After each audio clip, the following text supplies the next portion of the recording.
Good communication is an indispensable tool in life. We communicate all the time, with or without words, right?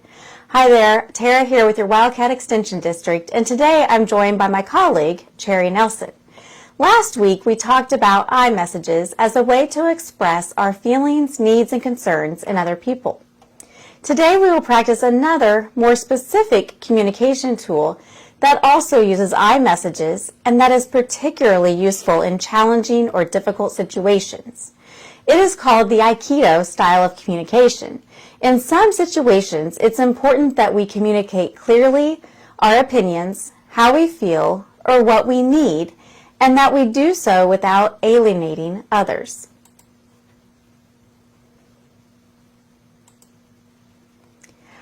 Aikido is based on the principles of the Aikido School of Martial Arts and has been called a kind of emotional judo. Aikido is a conversation with, not at, or against another person. It emphasizes regaining balance, harmony, and peace, both for the person we are talking with and for ourselves.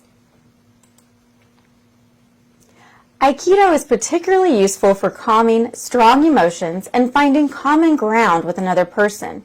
It helps to restore harmony and to create a feeling of working together in emotionally charged situations.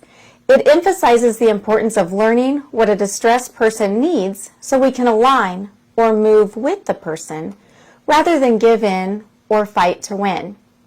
Aikido also helps another person to feel that we have heard their feelings and point of view. Someone who feels heard and validated is much more likely to work with us to find solutions to problems and concerns. There are 4 parts of Aikido. However, you won't always use all 4 parts or in the same order. The first part is align. Without aligning, you cannot move forward. As you observe and listen to someone, you put yourself in that person's shoes. You ask yourself, what does this person need or want from me to feel better? Is it to feel heard, understood, or appreciated? Is it to be right, to express emotions, or to receive recognition? The goal is to help the person meet some of their needs without sacrificing our own. The next one is agree. You look for areas of agreement or common ground, no matter how small that common ground might be. Next, redirect. You direct the conversation to those areas of agreement or common ground. The idea behind redirecting is to move the conversation in a positive direction so that you can work together toward resolution or change.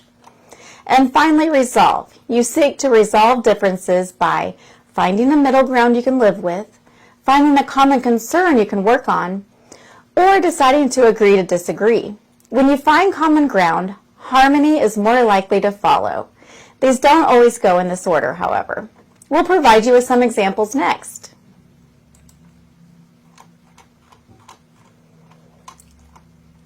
So let's try it. Our first example is more caregiver related. A caregiver is visiting with her friend about her struggles with a memory-impaired spouse who doesn't recognize her all the time. Thank you, Cherry, for helping me out today. No problem. Okay, let's have a conversation. Okay. Frankly, sometimes I feel like I don't even have a spouse. You just need to get out there and meet people. Be thankful for what you do have. Now let's try that again.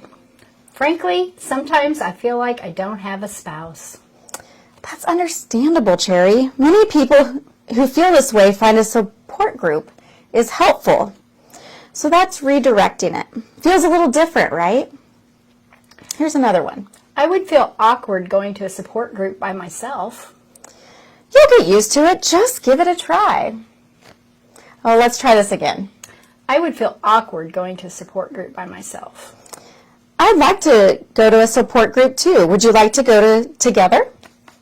Sure. Yeah, so that's an example of resolve. So I have another example for you, and it's more business related or work related.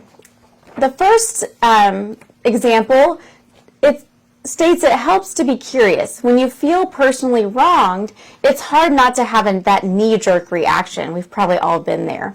So we'll provide a push against response, and then an Aikido response. You take things too personally. I don't take things too personally. The Aikido response would be, just to be clear, can you tell me more about that? Asking for additional or clarifying information often gives us more of cooperation versus that defensive response. And it allows openness to listening to the other person's feedback. Another suggestion is to focus on an outcome that we both want. Consider this statement and then 2 ways of responding. We're cutting back on expenses, so we can't take clients to lunch anymore. How am I supposed to do my job? Our competitors take clients to lunch. A more Aikido response would be, we both want to succeed. Let's talk about what matters most to clients and how we can deliver that. So we're focusing more on the outcome that we want from that conversation. That we both want, and that helps guide us, that will guide that conversation more positively. So just this weekend, I actually told my son that I was not a patient person. Obviously, it isn't always easy to patiently align with someone. However, the ability to use Aikido as a communication tool does help to reduce conflict and create calmness and harmony, especially in difficult situations. Here are some additional tips to remember in those difficult situations. Act calm and composed in spite of how you're feeling, especially when those you messages are directed at you. I must be able to do this sometimes, as my son also told me, was surprised when I said I wasn't patient. Now, if you ask my sisters or my husband, there'll be a different story. The next tip was kind of an aha one for me. Avoid saying, I know how you feel. It tends to backfire. And I've done that. We can't truly know how another person feels. It's better to allow people an opportunity to tell us about their feelings. And finally, you can postpone a conversation. You have that permission. When you feel a conflict is erupting, it's sometimes wise to say, I need to think about this for a little bit. So we encourage you to try some steps of Aikido while you're conversing this week. And don't forget to join us next Tuesday at our learning from our emotions. Next Tuesday, same time. Have a great week.